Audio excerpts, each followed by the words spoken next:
AICC chief Mallikarjuna ఖర్గేతో CM Revanth Reddy భేటీ అయ్యారు. శంషాబాద్ ఎయిర్పోర్ట్ లో ఖర్గేను కలిసిన రేవంత్, మహేష్ కుమార్ గౌడ్ పలు కీలక అంశాలపై చర్చిస్తున్నారు. తెలంగాణలో తాజా రాజకీయ పరిస్థితులు, ఎస్ఐఆర్ అంశంపై చర్చ జరిగినట్టు తెలుస్తోంది. అలాగే ప్రభుత్వం ఏర్పడి 2.5 ఏళ్లు పూర్తయిన నేపథ్యంలో చేపట్టాల్సిన పలు కార్యక్రమాలపై చర్చించారు. నిన్న రాయచూరు వెళ్లేందుకు హైదరాబాద్ వచ్చారు ఖర్గే. ఇవాళ రాయచూరుకు వెళుతుండగా ఎయిర్పోర్ట్ లో రేవంత్ భేటీ అయ్యారు.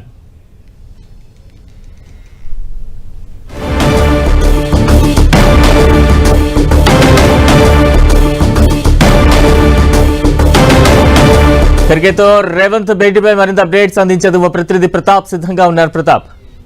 ఎస్ బలరాం, ఏఐసీసీ అధ్యక్షుడు మల్లికార్జున ఖర్గే హైదరాబాద్ రావడం జరిగింది. ఆయన రాయచూరు, ఆయన ప్రాతినిధ్యం, ఆయన సొంత ప్రాంతం రాయచూరు, కర్ణాటకలోని రాయచూరుకి వెళ్లేందుకు కూడా ఇక్కడ నుంచి హైదరాబాద్ నుంచి ఈజీ వే అవుతుంది కాబట్టి ఆయన ఇక్కడ కొన్ని సందర్భాల్లో హైదరాబాద్ వచ్చి ఇక్కడ నుంచి రాయచూరు వెళ్తుంటారు. అయితే అదేవిధంగా రాయచూరు వెళ్లేందుకు కూడా ఆయన హైదరాబాద్ రావడం జరిగింది. రాత్రి లేట్ నైట్ హైదరాబాద్ చేరుకున్నారు. రాత్రి ఇక్కడే బస చేసి ఇక్కడే విశ్రాంతి తీసుకున్నారు. అయితే మరి కాసేపట్లో ఆయన రాయచూరు వెళ్లేందుకు సిద్ధమవుతున్నారు. అయితే రాయచూరు వెళ్లే ఏఐసీసీ అధ్యక్షుడు వచ్చారు కాబట్టి కటసీ కాల్ఫర్ గా పిసిసి చీఫ్ మహేష్ కుమార్ గౌడ్ తో పాటు సీఎం రేవంత్ రెడ్డి ఇద్దరు కూడా శంషాబాద్ ఎయిర్పోర్ట్ కి వెళ్లి అక్కడ మల్లికార్జున ఖర్గేతో భేటీ కావడం జరిగింది. ప్రజెంట్ ఇక్కడ తెలంగాణ ప్రభుత్వం ఏర్పాటు కూడా దాదాపు 2.5 ఏళ్ళు అవుతుంది కాబట్టి 2.5 ఏళ్లలో చేసిన సంక్షేమ పథకాలు కానీ ఇతరత్ర కార్యక్రమాలు కానీ త్వరలో జూన్ 2 కానీ అదేవిధంగా చేపట్టబోయే అంశాలకు సంబంధించి కూడా పార్టీ అధినేతగా ఆయనకు వివరిస్తున్న పరిస్థితిని, వీటితో పాటు ఎస్ఐఆర్ సంబంధించి ఏఐసీసీ ఇప్పటికే చాలా సీరియస్ గా తీసుకున్న పరిస్థితిని, సర్క్ సంబంధించి ఏఐసీసీ ఏవైతే నిబంధనలు చెప్తుందో దాని ప్రకారంగా చాలా సీరియస్ గా ఎఫర్ట్ పెట్టిన పరిస్థితి. ఎందుకంటే ఇప్పటికే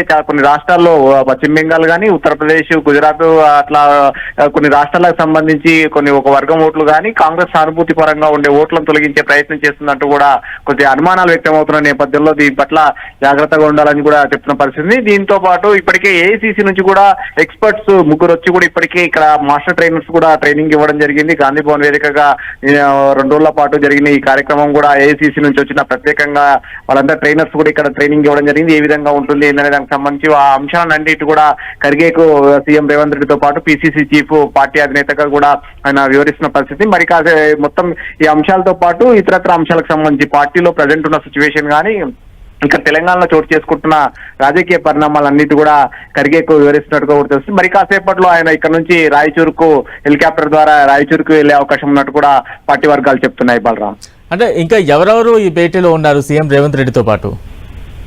present CM Revanth Reddy, PCC chief Mahesh Kumar Goud ఇద్దరు మాత్రమే ఉన్నారు. మిగతా ప్రోటోకాల్ సంబంధించిన నేతలు ఉన్నట్టు కూడా మనకు తెలుస్తున్న సమాచారం ఉంది. అయితే ఇప్పటికే ఢిల్లీకి వెళ్లి కొంతమంది ఆశావాదులు కూడా అంతే త్వరలో క్యాబినెట్ ఎక్స్పెన్షన్ ఉంటుందనే ఒక ప్రచారం జరుగుతున్న నేపథ్యంలో కొంతమంది నేతలు వరుసగా ఢిల్లీకి వెళ్లి అక్కడ కలుస్తున్న పరిస్థితి ఉంది. గడ్డం ప్రసాద్ కుమార్, స్పీకర్ గడ్డం ప్రసాద్ కుమార్ ఆయన క్యాబినెట్ లోకి వెళ్లాలన్న ఒక ఆలోచనతో ఇప్పటికే రాహుల్ గాంధీని కానీ అదేవిధంగా ఏఐసీసీ అధ్యక్షుడు మల్లికార్జున ఖర్గేని కూడా నిన్న ఢిల్లీలో కలిశారు. ఈ రోజు ఆ అంశాలు ఇతరత్ర అంశాలు కూడా చర్చకు వస్తాయా అనేది కూడా చూడాల్సింది. ఎందుకంటే వీరిద్దరు మాత్రమే పార్టీ అధినేతగా మహేష్ కుమార్ గౌడ్ ఉన్నారు, ప్రభుత్వ అధినేతగా సీఎం రేవంత్ రెడ్డి ఇద్దరు మాత్రమే ఖర్గేతో భేటీ కావడం జరిగింది.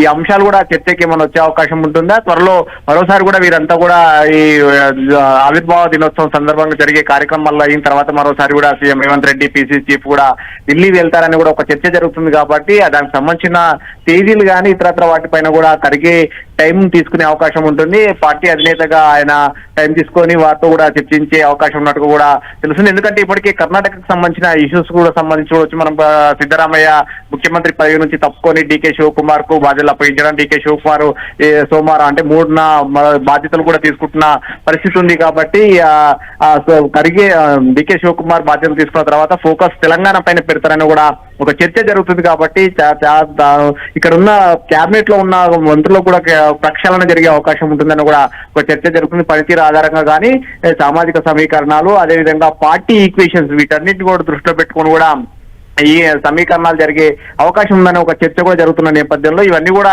చర్చకు వచ్చే అవకాశం ఉంది. ఎందుకంటే పార్టీ అధినేతగా ఖర్గే తోటి కేవలం ఇప్పుడు ప్రభుత్వ అధినేతగా సీఎం అదేవిధంగా పార్టీ అధినేతగా మహేష్ కుమార్ గౌడ్ ఇద్దరు మాత్రమే ఉన్నారు, వారు మాత్రమే చర్చిస్తున్న పరిస్థితి ఉంది. ఈ మొన్న జరిగిన పరిణామాలు గడ్డం ప్రసాద్ కుమారే కాకుండా డిప్యూటీ సీఎం బట్టి విక్రమార్క కూడా ఢిల్లీ వెళ్లారని కూడా ఒక వార్తలు వస్తున్నాయి. ఆయన కూడా ఖర్గేతో కానీ రాహుల్ గాంధీతో కూడా భేటీ అయినట్టుగా కూడా వార్తలు వస్తున్న పరిస్థితి ఉంది. కాబట్టి ఇవన్నీ కూడా మనం చర్చించే అవకాశం ఉంటుంది. ఎందుకంటే కేవలం 3 మెంబర్స్ ఉన్నారు కాబట్టి ఇండోర్ లో జరుగుతున్నాయి కాబట్టి వీటికి కూడా ఒకసారి చర్చించిన తర్వాత మరోసారి ఢిల్లీకి పిలిచే అవకాశాలు ఉన్నట్టు కూడా పార్టీ వర్గాల ద్వారా మనకు తెలుస్తుంది. Right, thank you Pratap.